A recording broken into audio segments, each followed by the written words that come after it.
उद्धवजींशी संबंध खूप खराब अशी परिस्थिती नाही, पण जवळ येत आहोत आणि पुन्हा सोबत येऊ अशी ही स्थिती नाही. ठाकरेंनी भेट घेतल्यानंतरच्या तर्कवितर्कांवर फडणवीसांचं स्पष्टीकरण.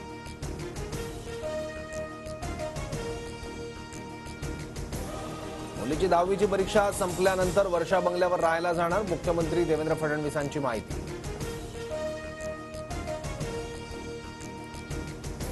वर्षा बंगल्यावर कामाख्या देवीसमोर कापलेल्या रेड्याचे शिंग पुरलेत, त्यामुळे फडणवीस वर्षा बंगल्यावर राहायला गेले नाहीत. राऊतांचा निशाणा. तर अंधश्रद्धा निर्मूलन समितीने राऊतांवर कारवाई करावी, बावनकुळेंचं प्रत्युत्तर.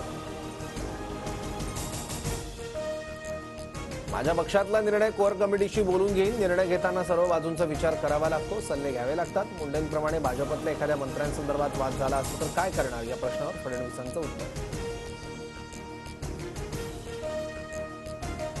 अंजली दमानियांकडून माझ्यावर मोघम आरोप, दमानियांवर अब्रूनुकसानीचा खटला दाखल करणार, मंत्री धनंजय मुंडे संतापले.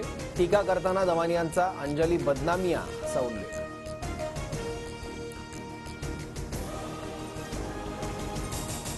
पुराव्यानिशी मी धनंजय मुंडेंना त्यांची जागा दाखवली, मला बदनामिया म्हणण्यापेक्षा म्हणायला हवं, दमानियांकडून प्रत्युत्तर. तर अब्रूनुकसानीचा दावा दाखल केला, स्वतः न्यायालयीन लढाई लढण्याचीही तयारी.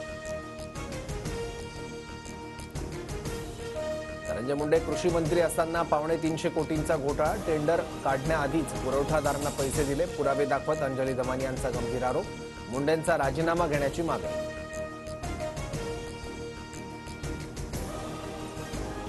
महाराष्ट्रात पीक विमा योजनेत भ्रष्टाचार, घोटाळ्याची चौकशी करा, खासदार सुप्रिया सुळेंची लोकसभेत मागणी. चौकशीत कुणीही दोषी आढळल्यास कारवाई करू, केंद्रीय कृषी मंत्र्यांचं आश्वासन. शांत बसलो म्हणजे आम्हाला बोलता येत नाही असं नाही, दमानिया आणि त्यांना माझ्यावर आरोप करायला लावणाऱ्यांना शुभेच्छा, मुंडेंचा सूचक इशारा. सर्व आरोपही फेटाळले.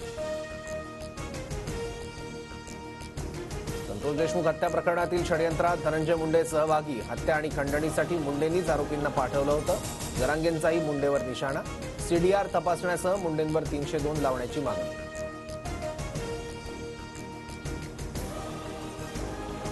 आष्टी उपसा सिंचन योजनेचं आज मुख्यमंत्री फडणवीसांच्या हस्ते उद्घाटन होणार. अजितदारांना कार्यक्रमाचं निमंत्रण.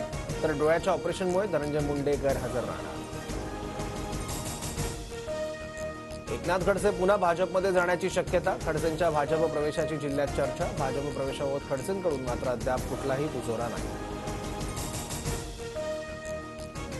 तरीही खिचडी घोटाळा प्रकरणात ठाकरेंचे निकटवर्तीय सुरज चव्हाणांना जामीन मंजूर. आज पत्रकार परिषद घेऊन आरोपांवर उत्तर देणार. सगळेच गद्दार होऊ शकत नाही हे सुरजने दाखवून दिलं. उद्धव ठाकरेंकडून कौतुक. चौफेर टीकेनंतर अभिनेता राहुल सोलापूरकरची दिलगिरी. शिवरायांचा अपमान करण्याचा हेतू नव्हता, तसा विचारही करू शकत नाही. माझं वक्तव्य तोडून विपर्यास करण्यात आला. सोलापूरकरकडून शिवप्रेमींची माफी.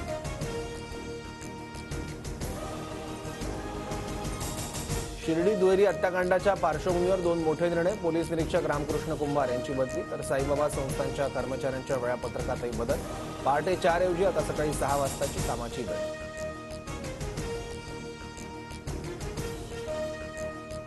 तुळजाभवानी मंदिरात ड्रेस कोड लागू करण्याच्या मागणीला पाळीकर पुजारी मंडळाचा विरोध. तर कायदेशीर आणि धार्मिक बाबींचा विचार करून निर्णय घेणार, जिल्हाधिकाऱ्यांची माहिती. मुंबईतील अनेक भागांमध्ये सकाळी 11 वाजल्यापासून ते उद्या सायंकाळी 5 वाजेपर्यंत पाणी पुरवठा बंद. एस, एल, के पूर्व, एच पूर्व आणि जी उत्तर विभागातील काही परिसरांचा पाणी पुरवठा बंद. पुण्यात 3 नवीन जीबीएस संशयितांची नोंद. जिल्ह्यात आतापर्यंत 5 जणांचा मृत्यू. 60 रुग्णांवर आयसीयूत उपचार. तर 21 रुग्ण व्हेंटिलेटरवर. राज्यात आतापर्यंत 130 जीबीएस रुग्णांचे निदान. पुण्यात आता खासगी आरो प्लांटच्या पाण्याचेही नमुने दूषित. महापालिकेच्या तपासणीत 30 पैकी 19 प्रकल्पांचं पाणी अशुद्ध. आयुक्तांकडून संबंधित आरो प्लांटवर कारवाईचे आदेश.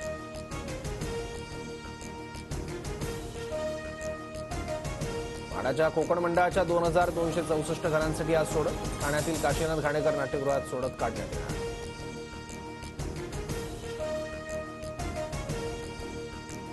रेल्वेत 32,000 जागांसाठी मेगा भरती होणार. उमेदवारांना 22 तारखेपर्यंत अर्ज भरता येणार. फक्त राष्ट्रीय शिकाऊ प्रशिक्षण प्रमाणपत्र पात्र ठरणार.